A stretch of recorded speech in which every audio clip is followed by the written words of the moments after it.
Let us pray. Almighty God, we have called us to govern this province. We ask your help to make decisions and laws that will be just and will promote the interests of the people. Almagtige God, ons bid dat u gedurende ons vergaderings ons die nodige wysheid sal gee en ons motiewe suiwer sal hou, dat u ons sal help om ons tekortkominge te oorkom en al ons besluite aan u op te dra.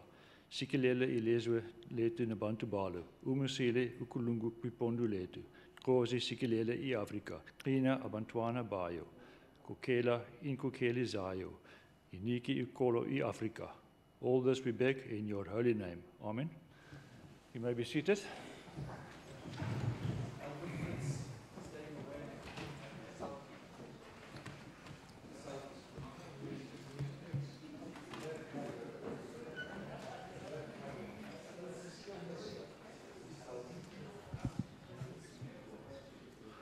Order. The Secretary will read the first order. Introduction and first reading, Western Cape Adjustments Appropriation Bill. I see the Minister of Finance, Minister Meyer.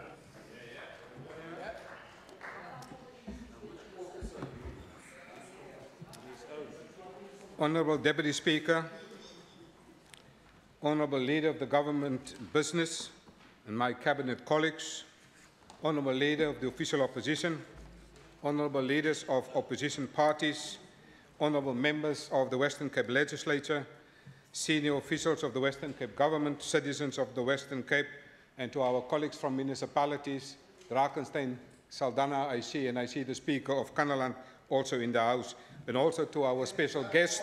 I'm particularly happy that we also have here our special guest. Good morning, and thank you for this opportunity to deliver the Western Cape Government's 2017 Medium-Term Budget Policy Statement and the 2017 Western Cape Adjustment Estimates of Provincial Revenue and Expenditure in the House today. Honourable Deputy Speaker, I would also like to welcome in this House colleagues from Rwanda, colleagues from Malawi, colleagues from Gambia, and colleagues from Uganda who are attending the GIZ Good Africa Good Financial Governance Programme. As we say in Swahili, karibuni.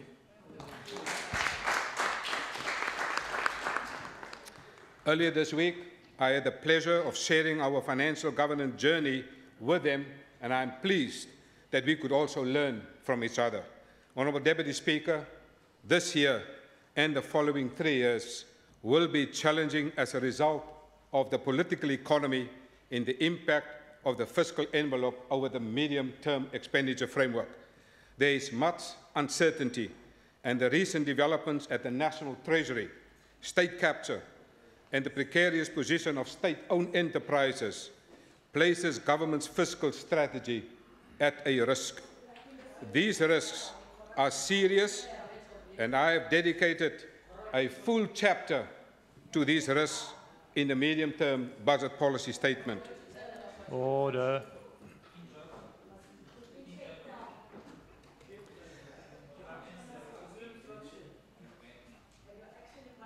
Order. Honourable Member, allow the member to continue, the Minister to continue. In the medium-term budget policy statement, this is the government's response to the risks and its associated strategies and the response to our statutory mandates. Honourable Deputy Speaker, despite these challenges, we are determined to navigate through difficulties. Our principles and values remain our guiding framework for action. As a result of the fiscal challenges, the growing needs, and the shrinking budgets, we are careful not to take on any unfunded mandates. Honourable Deputy Speaker, we are clear that major water infrastructure projects are the responsibility of the National Department of Water and Sanitation.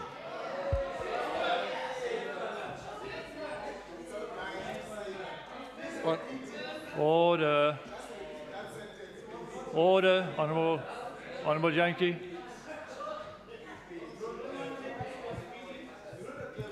Order, please. Order. Please come to order.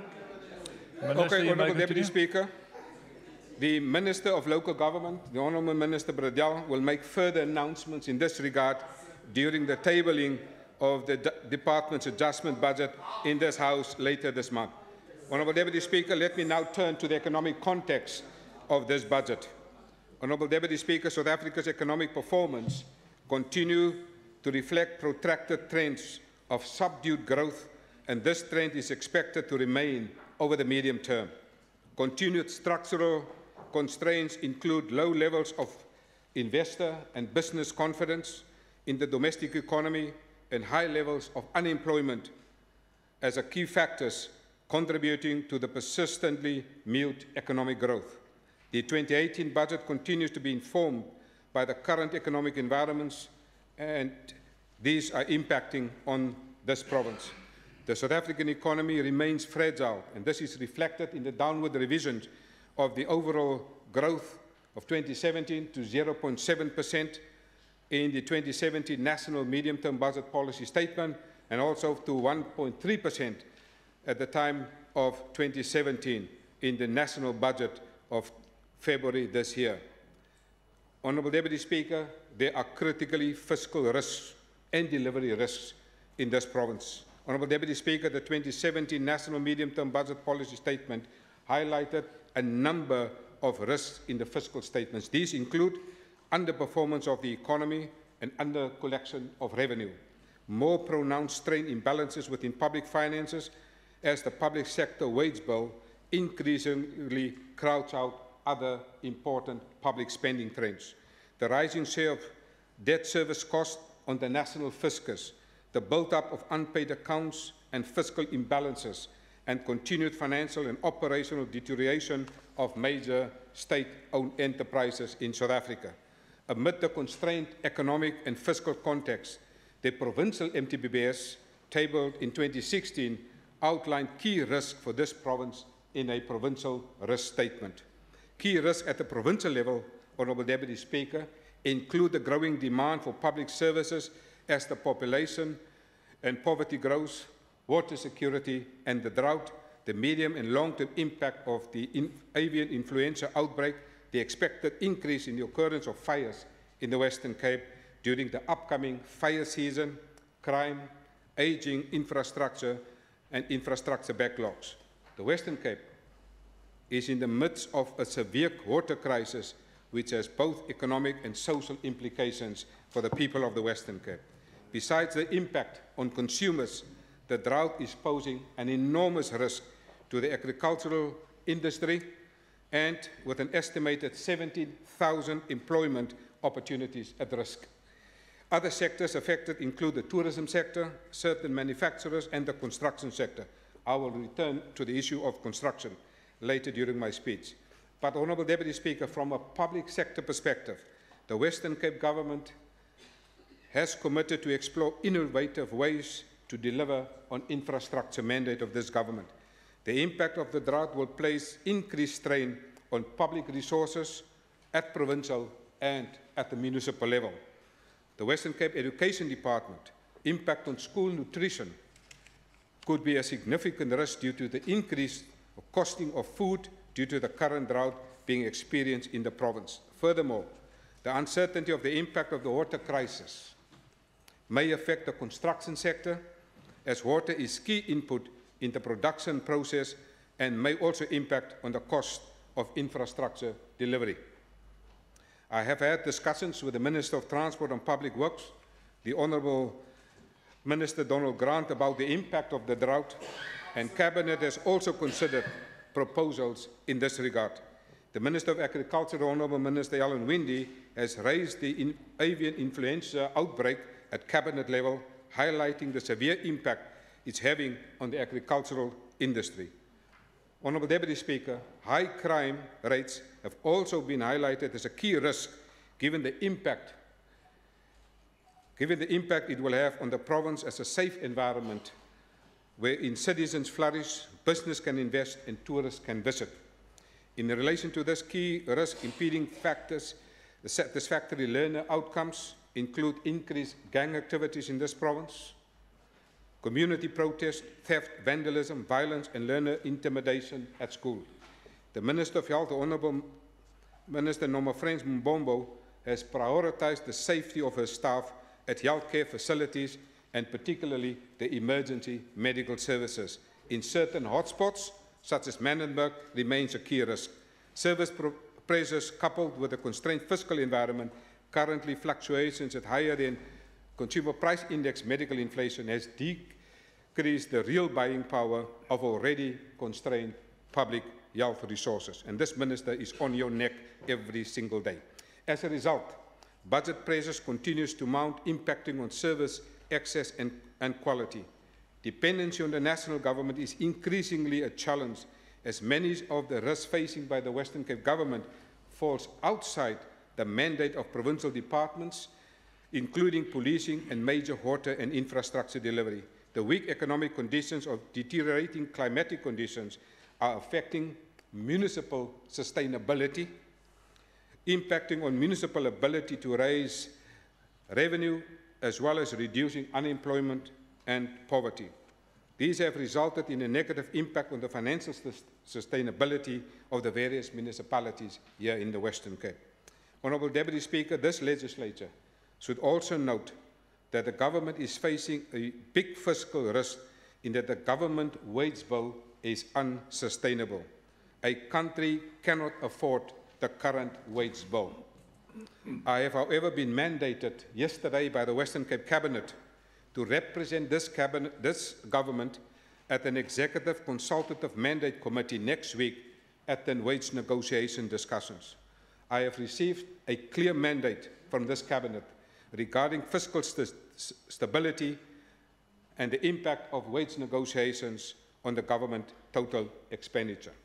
Honourable Deputy Speaker, let me now turn to the Western Cape Medium-Term Budget Policy Statement.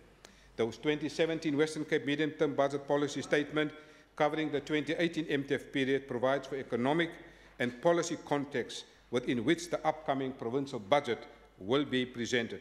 Against the context of the National MTBBS, Western Cape MBBS outlined its commitment to fiscal consolidation, collectively delivery towards the provincial strategic goals, while taking into account and responding to the key risks as found in Chapter 2 of the Medium-Term Budget Policy Statement. Honourable Deputy Speaker, the 2017 adjusted estimates provides the immediate response to the medium-term provincial budget policy priorities and to managing provincial risks, while providing the basis for the 2018 medium-term expenditure framework. Honourable Deputy Speaker and members in this House, the budget policy priorities focuses on stimulating economic growth and providing opportunities for job creation, improving education outcomes, increasing wellness and safety, and providing an inclusive and sustainable living environment and embedding the practice of good governance. The mid-term budget policy priorities within the context of the constrained economic environment, the Western Cape aims to provide support to strategic sectors, enhance skills development, and provide an enabling environment to grow the economy in an inclusive manner. In this particular regard, the Minister of Economic Development, my colleague, Minister Windy, is driving Project Colisa. Project Colisa identifies agro-processing, tourism and oil and gas sectors as sectors with the greatest potential to accelerate economic growth in job creation in this province. Agri-processing initiatives will continue to focus on international market export for Western Cape produce, efforts to boost exports, and creating an enabling environment for agri-processed products to develop rapidly. The tourism sector, which employs over 200,000 people, is one of the province's most important sectors. Honourable Deputy Speaker, to date, the Air Access Project has made a significant impact in boosting arrivals in this province with 10 new direct flights into Cape Town International Airport. Honourable Deputy Speaker, the Saldanha IDZ, and I see the Mako member for Finance in Saldanha, Mr. Dries Venter is here. The Saldanha IDZ is an important initiative in the oil and gas services sector, with the Saldanha IDZ licensing company being implementing the vehicle of the IDZ. There is already plans for 9 billion rand investment in the Saldanha IDZ. Honourable Deputy Speaker, this government is also committed to the green economy. The province will continue promoting and stimulating the green economy to increase investment into green industries and to improve the resource efficiency of businesses. Continuing initiatives over the 2018 MTEF include energy security, resource efficiency, and leadership and coordination in this regard. Through a partnership, we have made progress with the establishment of a special economic zone in Atlantis, a mandate committee chaired by Minister Windy, the Minister of Economic Opportunities, also Minister Grant and myself. We are members of that mandating committee, as well as DTI, our national partner, and the City of Cape Town. We have met recently, and we've mapped out the next phase of the implementation of the Atlantis Special Economic Zone. Honourable Deputy Speaker, in this regard, I'm pleased to report that significant progress has already been made in this regard. A total investment of 608 million rand has already been attracted to the the Atlantis SEZ. Honourable Deputy Speaker, growing the economy demands skills for growth. We are committed to invest in skills development, which is critical in addressing the persistent high unemployment in this province.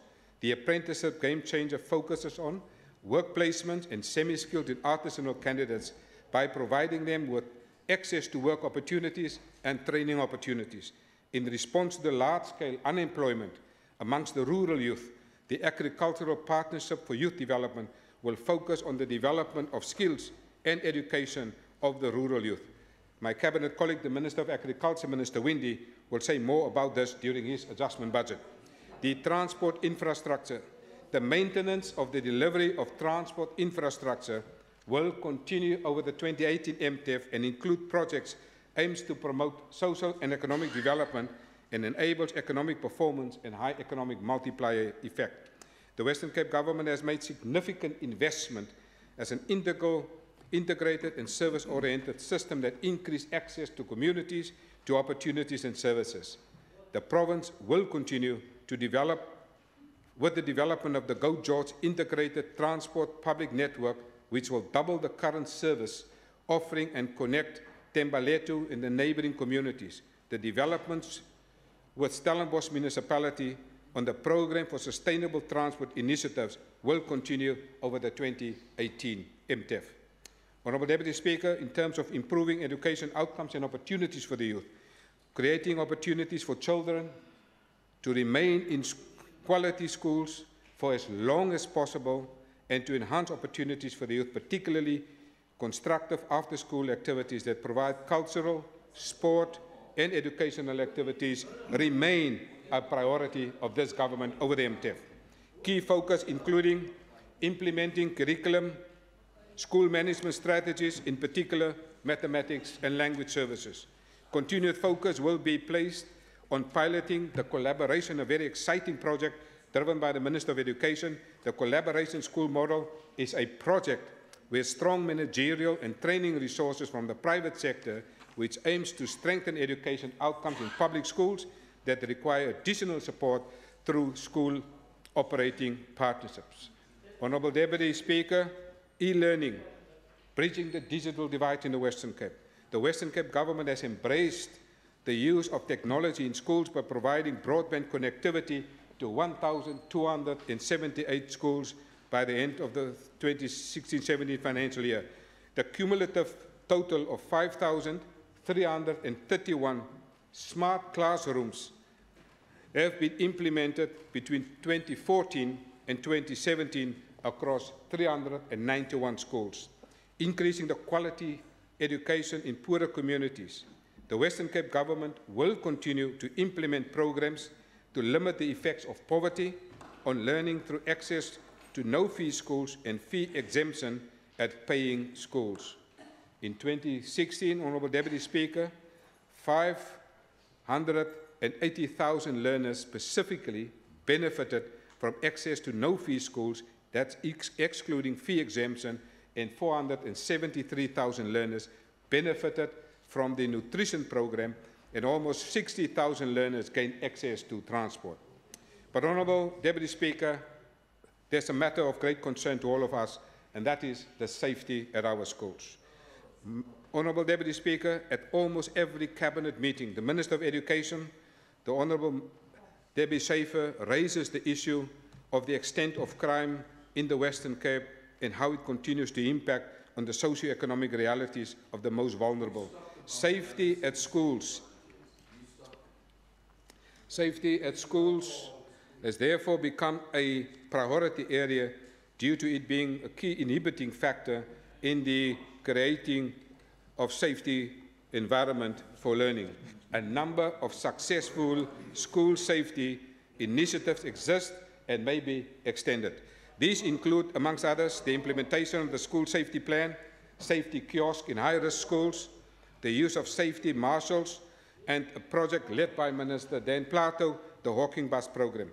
As part of the after-school game changer, the Western Cape government will continue to prioritize the safety of our learners in our public schools. Neighbourhood watch patrols and resource officers are also assisting us in this regard.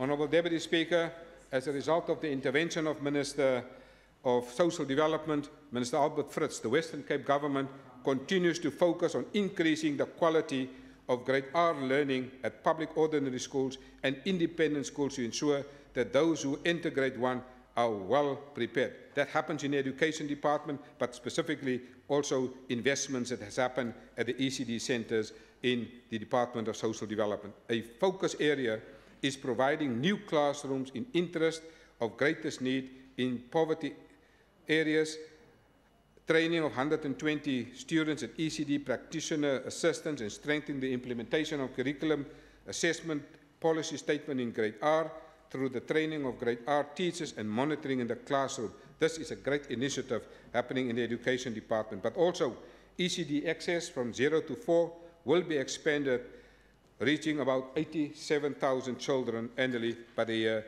2020. Honourable Deputy Speaker, on this risk of safety, the Community Safety Improvement Partnership encapsulates professional policing, safer communities, and safer public spaces. Safer public spaces, as a Western Cape government priority, will be maintained through the support of accredited neighbourhood watches, a unique initiative in the Western Cape with training and equipment. An important element in promoting safer communities, the Western Cape government will continue to form partnerships with the religious fraternities that aim to keep youth off the street during school holidays. I am pleased to announce that the Honourable Minister of Cultural Affairs, the Honourable Minister of Education, the Honourable Minister of Community Safety and the Honourable Minister of Social Development are already in preparation for the school holiday programme, starting to promote safety during the school holiday. A Provincial Joint Priorities Committee has been formed, which will be responsible for the developing of an implementation plan for the National Anti-Gang Strategy in the Western Cape. Honourable Deputy Speaker, more specifically to the drought management, water security and climate change. The roadmap to climate change support the industry resilience have been laid within the adoption of the Western Cape Climate Change Response Framework and the implementation plan for the agricultural sector in 2016. An intergovernmental drought task team has been established to support drought relief projects, which include water augmentation projects, repair and improvement of boreholes and water supply systems, as well as assistance to the agricultural sector. Disaster preparedness and relief. The strengthening and improvement of disaster preparedness and response plans have been prioritized. A drought register identifying the risk areas based on water availability and water use has been compiled by my colleague, the Minister of Local Government. A policy guideline applicable for all new human settlement developments which aim to reduce water and energy consumption, minimize waste generation, and reduce greenhouse gas emission has also been developed. The guidelines will also promote the utilization of alternative technology, increase the reuse and the recycling of resources, encouraging rainwater harvesting by providing water tanks on all future units and install boreholes and well points. The Minister of Human Settlements and Leader of Government Business, Minister Madikizela, will make further announcements in this regard. Honourable Deputy Speaker, let me now turn to the infrastructure, because this government has committed itself to a 3-year infrastructure-led growth strategy.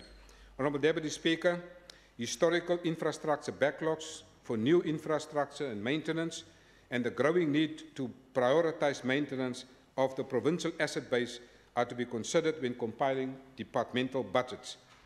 Honourable Deputy Speaker, we have prioritised in this government repairs and maintenance. These are critical to ensure longevity of the infrastructure, specifically water-related infrastructure, to minimise water losses in light of the current drought and water in terms of the water crisis. I'm very happy, Honourable Deputy Speaker, that one of the indicators that are now also being used by municipalities is to look that they spend 8% of their property, plant, of equipment on maintenance and repairs. And I'm particularly happy that those municipalities in the House here today does exactly that. Honourable Deputy Speaker, let me now respond to the issue of education in relation to some of these infrastructure objectives. Great strides have been made since the inception of the ASIDI, the so-called Accelerated School Infrastructure Delivery Initiative, has been implemented to replace a number, as you know, of inappropriate school structures with newly built schools. A focus in responding to the impact of the drought, and as such measures are being put in place to reduce and manage water consumption at educational facilities. Health. Future investment from a priority perspective will focus on expanding capacity through new facilities and maintaining existing facilities, co-location and multi-level facilities. A number of hospitals and clinics within the health portfolio requires maintenance and thus will remain a priority. Honourable Deputy Speaker, 2 days ago, I accompanied the Minister of Health, Dr. Noma Frans Mbombo, to the opening of a world-class health infrastructure in Prince Albert in the Witzenberg area. The department is also currently on site with another clinic under construction in Woolsley, also in the Witzenberg area. In responding to the impact of the drought, investments will be made into water augmentation projects to health facilities to ensure business continuity as far as possible. Honourable Deputy Speaker, let me now turn to alternative construction methods, because if you're in a drought and you have an infrastructure strategy, there are implications for your infrastructure delivery mechanisms. Let me now turn to alternative construction methods. Honourable Deputy Speaker, the Western Cape will be conducting further research around alternative construction technologies and techniques that are climate resilient and, if proved feasible, will be implemented over the MTEF. And I'm particularly happy that this discussion has already taken place, Honourable Deputy Speaker, within the Ministerial Infrastructure Coordinating Committee. The Western Cape Government owns and maintains more than 200 billion rand worth of immovable assets, that's land, buildings and roads, for which the Department of Transport and Public Works is the appointed custodian. Honourable Deputy Speaker, Transport. The Department of Transport and Public Works is responsible for proclaimed road network within the Western Cape Government, comprising of 6,820 kilometres of paved roads, 9,828 kilometres of unpaved roads, and approximately 15,300 of unpaved minor roads and 9 way bridges. While new assets are required to support economic growth, considerable investment in maintaining the existing road infrastructure at standards that optimizes the efficient and safe use of the realization of economic opportunities is central in terms of the long term. The focus will thus remain on maintaining the road network at the best possible level with limited resources. Human settlements. Key to the Western Cape Government is the development of sustainable integrated human settlements, providing residents with access to social, economic opportunities close to where they live. The Department of Human Settlements has set 3 priority areas on which to focus over the MTEF, directing more resources to the upgrading of informal settlements and the provision of basic services. Secondly, the development of various catalytic projects. And thirdly, implementing a partnership strategy to provide affordable housing opportunities. The Minister of Human Settlements will make further announcements in his adjustment budget and in his main budget in March next year. Honourable Deputy Speaker, I'm pleased to announce that 2 new human settlement grants are proposed, namely the Title Deeds Restoration Grant and a new emergency funding grant to release funding to municipalities for the provision of land, municipal engineering services and shelter. Honourable Deputy Speaker, now let me turn to the provincial adjustment estimates. The main aim of the 2017 adjusted estimates is to achieve the objectives of the Western Cape fiscal strategy, that is fiscal sustainability, fiscal consolidation and fiscal discipline, and to deal with the key risks identified, that is the drought, the water risks and crime threatening this province. The financial implications in this adjusted estimates, department surrendered 220 million rand projected underspending on COE. A further amount of 103 million rand has been surrendered by departments to the Provincial Revenue Fund for the drought and the realignment of policy priorities in the 2017 financial year for reallocation over the MTEF. Honourable Member Olivier will be happy to hear this. As part of the fiscal consolidation and discipline, it was necessary to ensure that provincial service delivery is not compromised due to in-year pressures. Therefore, Honourable Deputy Speaker, allocations totaling 88.7 million rand was made in the 2017 financial year for the following purposes. To health, to fund pressures in goods and services in various programs to the amount of 54 million. To social development, to maintain the current base of the ECD sites, 1.492 million, and for the extension of services for substance abuse, 1 million rand, for security services, 1 million rand, and outsourced services for children conflict of the law, and 3.98 million rand. I want to thank the Honourable Minister of Social Development, Minister Fritz, because I've personally witnessed this security situation at one of your safety situations. To agriculture for municipal services, 3.7 million given to the increase in the rate per kilometre as a result of the implementation of water level 5 restriction tariffs. To transport and public works for the optimization of infrastructure service delivery, 19 million. To cultural affairs and sport, amount of 3.8 million to deal with the municipal debt and the increase in the per kilometre rate as a result of the implementation of level 5 water restrictions. Our colleagues here from municipalities in this house, we are determined also to make our contribution and pay our debt in terms of municipalities. We have established a debt committee giving priority to municipal debt owed by this province. Honourable Deputy Speaker, let me now turn to the drought, water and fire risk.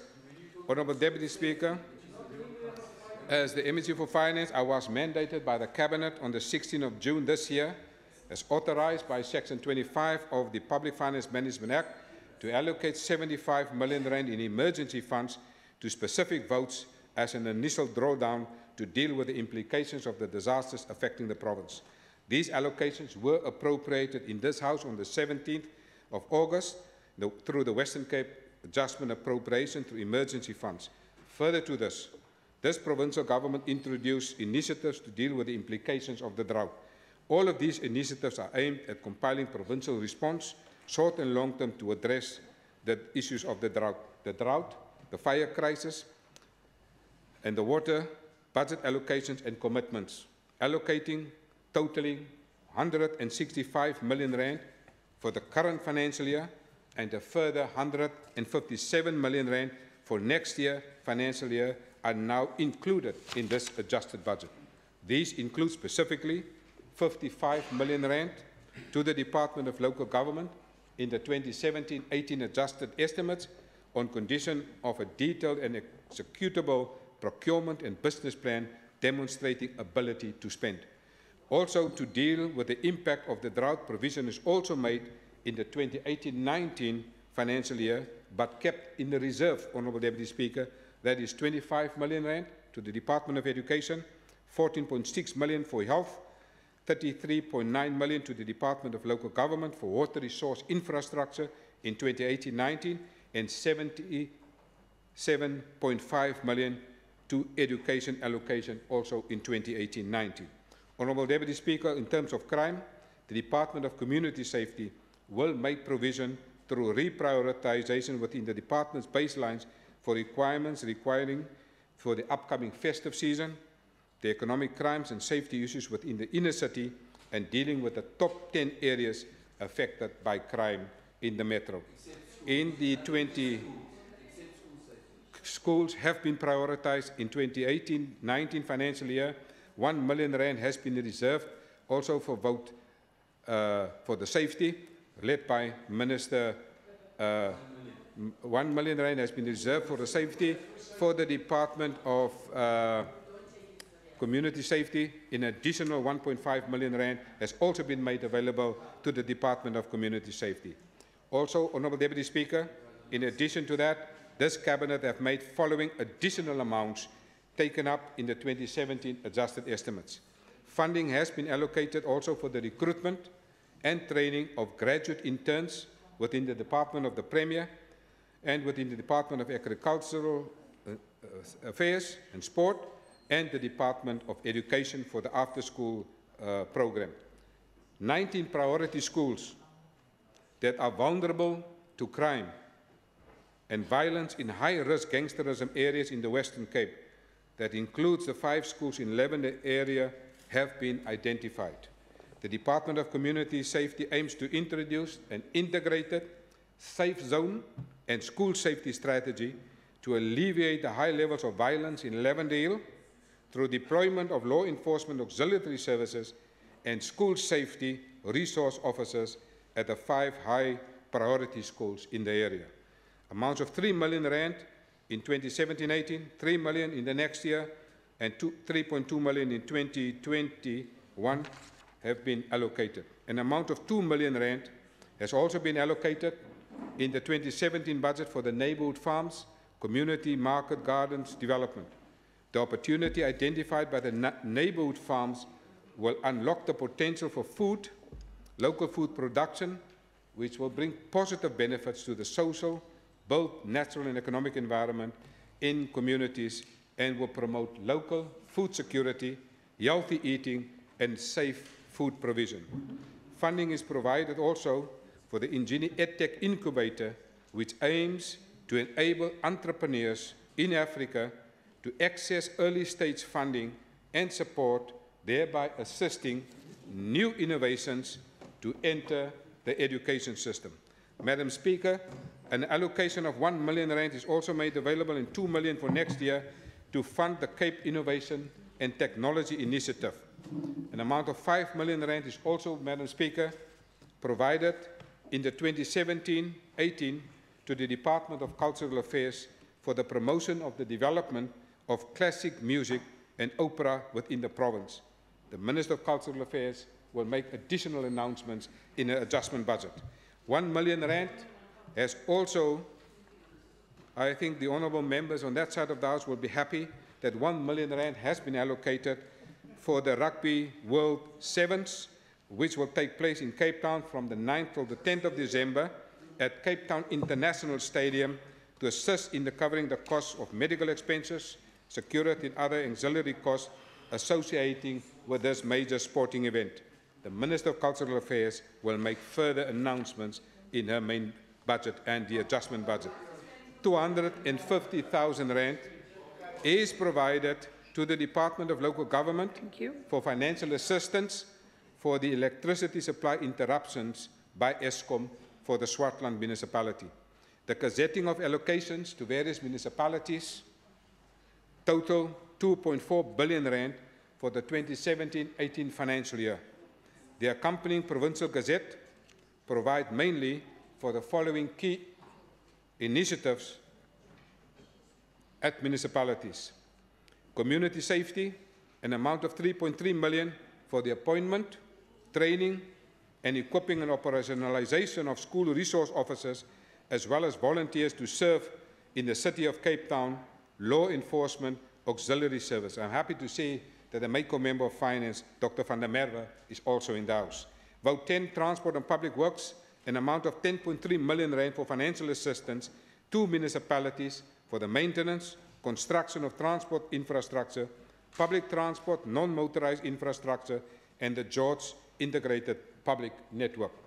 Vote 12, Economic Development and Tourism, an amount of 1.5 million rand for the Kango Caves infrastructure, and the Minister of Economic Opportunities, my colleague, Minister Windy, will make further announcements of that 1.5 million rand as it directly relates to infrastructure investment to promote tourism in that particular area. Vote 14, the local government, an amount of 1.2 million rand for community development workers, disaster management, a master electrical master plan, groundwater level monitoring, local government graduate internships, municipal drought capacity, municipal service delivery, and capacity building and municipal infrastructure support. Madam Speaker, in summary,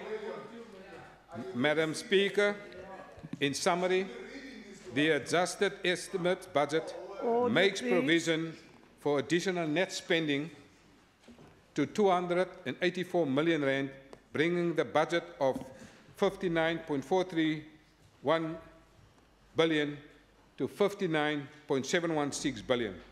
Madam Speaker, in conclusion, let me allow to conclude by extending our heartfelt gratitude to the Premier and Helen Zille for her leadership in the Cabinet and for her support.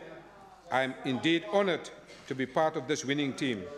My thanks and deep appreciation also goes to my Cabinet colleagues. Thanks for your tough negotiations during the MTEC sessions, during the Provincial Strategic. It was not easy, but we have made this budget possible in the interest of the people of the Western Cape. My deep thanks and appreciation also go to the Director General, Brian Gerber, and the Head Official of Treasury, Mr. Zakaria Hussein, and his senior managers.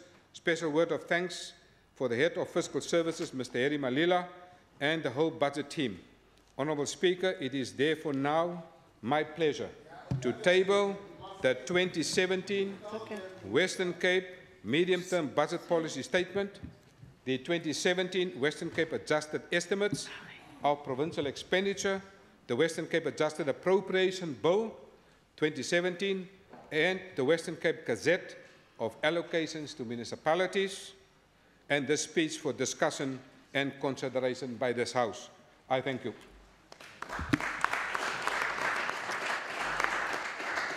Thank you, Minister Meyer. I will now ask the Secretary to read the bill a first time. Western Cape Adjustments Appropriation Bill. The bill, together with the papers tabled, will be referred to the relevant committees for consideration and report. The next item on the order paper is the motion in the name of the Honourable P.J.C. Pretorius. I recognise the Honourable Pretorius. I move the motion in my name, Speaker. Thank you, Honourable Pretorius.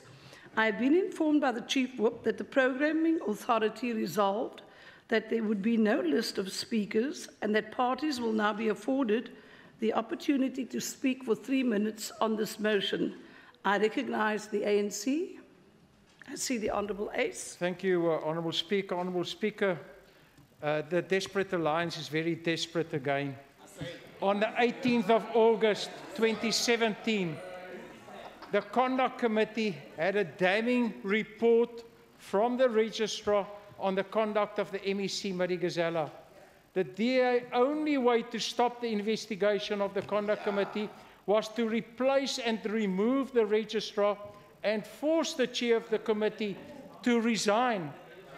So that late that afternoon, on the same day, the 18th of August, with no consultation, no multi-party process, no resignation of the Registrar. Honourable Ace, kindly take your seat, please. Members, we cannot. There is a speaker in the chair, and I would like that you respect the dignity and decorum of this House, and that, members, we don't need to call each other out by name because both sides of the House are guilty of calling each other out. So I'm asking you to compose yourself. I have a duty to allow the person on the floor to speak. Honourable Diana, I am addressing the House. If I could get your attention, please. So I'm calling you all to order, and I'm asking you to allow the debate to continue. Interjections are allowed. Ongoing commentary, running commentary is not. But when two members get engaged with a conversation while someone else is on the floor, then I have a duty to protect that speaker, whoever it may be. So maybe now proceed, and I'm asking you all to manage yourselves. You may proceed, Honourable Ace. Thank you, Speaker. So late afternoon on the same day, the 18th of August, with no consultation, no multi-party process, no resignation of the registrar, a vacancy of the registrar were advertised. They collapsed, and this is the DA collapsed the conduct committee on both the 15th of September and the 22nd of September, and we all knew the Congress of the DA was on the 7th of October, one of the major regions. This is an exclusion process with no cooperation of all the parties and involving them in the process. I think that's very important to note that. But when we get to this today here, Honourable Speaker, what do we see? No proper constituted ad hoc committee that looked at this. There's no report on the table. How would 42 members, excluding the Premier that's not here, how can 42 members apply their mind to a resolution that's on the table? No ATC and no debate on it, a 3-minute declaration. And we look at the remuneration, Honourable Speaker. The previous registrar got 0. The new registrar will get 46,000 a month. We reject this, Honourable Speaker. We reject the manipulation that took place here and the motion that's on the order paper in the name of the DA. Thank you. I see the Honourable Christians. Order, please, members. Madam Speaker, the ACDP supports the motion to appoint Advocate Sean Willemse as Registrar of the members' interests. Madam Speaker, the ANC excluded themselves from this process. Every party was given opportunity to interview, to look at the shortlisting, to look at the CVs, and what Member Ace is saying is not true. He's misleading this House. Either he's misleading the House or he did not inform his caucus for what the process was. So, Madam Speaker, I was part of the process. He knows the registrar resigned. He knows all of the facts. He knows that the chairperson of the conduct committee voluntarily stepped down. He knows all of this. And now he comes to this House and tells untruth. Speaker, I want to say that Advocate Willemse was a good candidate. We sat around the table and we reached consensus. The ANC wasn't part of that process because they said they don't want to be part of it. So as even my absent friend here, the EFF, was in agreement with the appointment of Advocate Willemse. So the EFF, the ACDP and the DA decided on this appointment. Order, please. Because Member Ace said to the committee, if you don't do it our way, we don't want to be involved. That is what they said. So Madam Speaker, Advocate Willemse, with his experience and qualifications, was the best suited candidate, and we support the appointment of Advocate Willemse. Thank you, Speaker. Thank you. Thank you, Honourable Christians. Members, may I appeal to both sides of the House? The world is watching. Manage yourself as honourable members and maintain the dignity and decorum of this House. In terms of Rule 41, Honourable Chacham, can you manage yourself, please? You're getting far too emotional. Please, I would appreciate some respect. I now see in the absence of the EFF, I have to see and recognise the Chief Whip of the DA, Chief Whip Wiley. Thank you very much, Speaker. I'm somewhat mystified by the Honourable Ace's objection to this process. Order, please. Simply because neither he nor the ANC... Chief Whip, kindly take your seat, please. Okay, so, Honourable Chacham, this is not the army, this is Parliament. And I expect you to manage yourself in a manner that is appropriate with what is happening here. When the Honourable Ace was on his feet, he was afforded an opportunity. I called all the House to order to allow him to speak. Will you afford the Honourable Chief Whip the same opportunity, please? Interjections are allowed, but I'm not going to condone and allow running commentary. You can interject, but no running commentary. So please, Honourable Magaka, I am addressing the House and I'm telling you, I'm providing guidance to say that you are allowed an interjection, but I'm not going to allow a running commentary. Thank you. Thank you. You may proceed, Chief Whip. Speaker, I'm pleased that foreign visitors see that we have a robust chamber.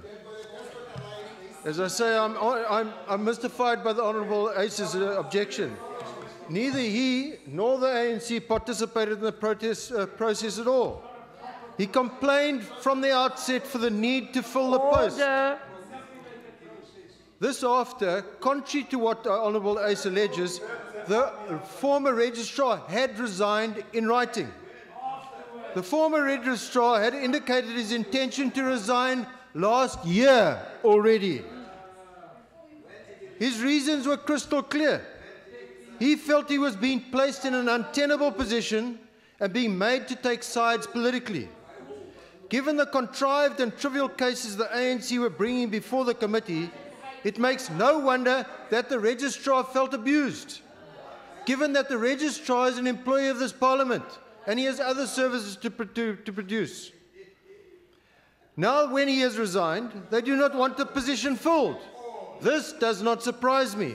The last thing the ANC want is a fully independent and professional investigator who will not be influenced by the hectoring and grandstanding. For the record, the process followed was open, transparent and inclusive. The ANC's absence notwithstanding by their own decision. The post was advertised fully within the Western Cape Provincial Parliament policy guidelines, namely on Career 24, PNet and the Western Cape Provincial Parliament website. This reaches a far wider audience than the formerly used media channels, including the ANC-controlled media bought by state pension money. The advert was not consulted with any party because the KPIs are not negotiable. They are taken directly from the Code of Conduct, which is an article of law. The ANC was twice invited by the Speaker to participate in the process, but they declined. All other parties participated, and a final decision taken, as the member from the ACDP said, was unanimous. Even the EFF sided with us. And he said he was fulsome in the praise that he had full participation in the process. We have an outstanding candidate, and we wish him all the best in his endeavours to keep us aligned. Please. I repeat. We have an outstanding candidate, and we wish him all the best in his endeavours to keep us aligned. And please note, Speaker, he has our full support to conduct his work without fear nor favour. As far as the debate is concerned, and this just proves the disingenuous nature of my colleague on the other side, at the Programming Authority on Tuesday, it was put to all parties at the Programming Authority. Would you like to have a debate or do you want to do a declaration? He said we suppress the debate. He chose to support the declaration, which is what we're doing here today. Thank you.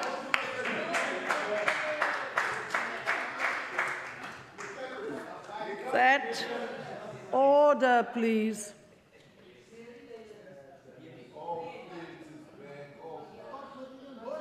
Members? Honourable Magaka, I would like to proceed with the business of the day. If I could get your attention, please. Thank you.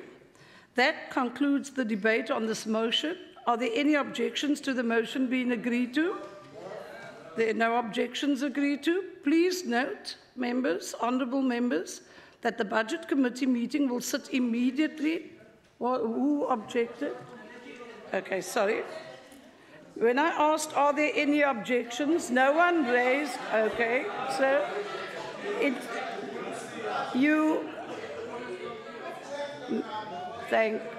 thank you, Honourable Bianchi. An objection was stated in the 3 minutes, but when I asked, is there any objection, I did, well, there is an objection, and it is noted, and it will be recorded as such. So may I then request, honourable members, that now, immediately after this meeting, the Budget Committee will sit and the House will be suspended. It will then resume at 2:15 this afternoon. Sorry, if I may. Yes, Mr. Nagi. Okay, sorry. Member Ace, allow me. There were no objections, I said, and then you called my attention to the fact that there is an objection. In light of the fact that there is an objection, I must put the question. And the question is, those in favour of the motion will say A. Those against the motion will say no. Those in favour, shall we do it again? So the A's have it. If you don't think the A's have it, the next question, Honourable Ace, would you want me to call a division? There's no request to call a division. Can we agree that the process has now been completed? Thank you. So the process has now been completed. Members, that concludes the business for this sector. The House is suspended until 2:15 this afternoon. I thank you.